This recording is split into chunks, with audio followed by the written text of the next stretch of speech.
একজন চতুর্থ শ্রেণীর কর্মচারী বেতন পায় সর্বসাকুল্যে 15,850 টাকা, আর একজন সচিব সকল কিছু মিলে তার বেতন পায় 2,16,000 টাকা। এত বৈষম্য, যদি আইএলওর পুরো আইন লঙ্ঘন।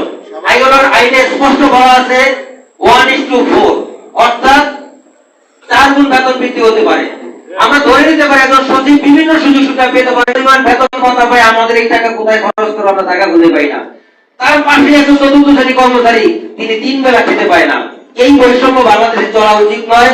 আমরা আজকে আপনার সবার মাঝ থেকে আপনার দৃষ্টি আকর্ষণ করতেছি এই বৈষম্যগুলো নিরসন করার জন্য। এর বাইরে আরেকটি বিষয় আমি আপনার দেখাতে চাচ্ছি, একজন কর্মচারীর টিফিন ভাতা এবং যাতায়াত ভাতা পাওয়া যায় না। একটা মংসা খেলে 3 দিন 300 টাকা।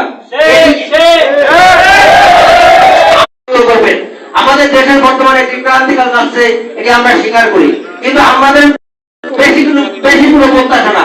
পদবি পরিবর্তন, যেখানে আর্থিক কোনো সংশ্লেষ নাই, 1 টাকা আর্থিক সংশ্লেষ নাই, এই চাকরির পদবি পরিবর্তন করা 200 টাকা বেতন কমে যাবে। সুতরাং আমাদের এই শুধু এটুকুই দাবি, আজকে আমাদের এই বৈষম্যটি নিরসনের উদ্যোগ গ্রহণ করবেন, এই আশাবাদ আমরা ব্যক্ত করতেছি।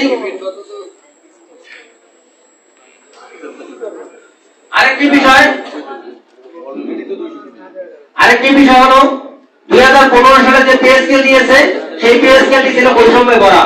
ইতিমধ্যে প্রায় 9 বছর চলছে পে স্কেলের, অনেকের বেতনের ধাপ শেষ প্রান্তে চলে গেছে, বাৎসরিক ইনক্রিমেন্ট বন্ধ, বেতন ভাতা দ্রব্যমূল্যের ঊর্ধ্বগতি 8 গুণ বৃদ্ধি পাইছে। এ পর্যায়ে আমরা আমাদের এই সমস্যাগুলো সমাধানে আপনার আশু হস্তক্ষেপ আমরা করতেছি।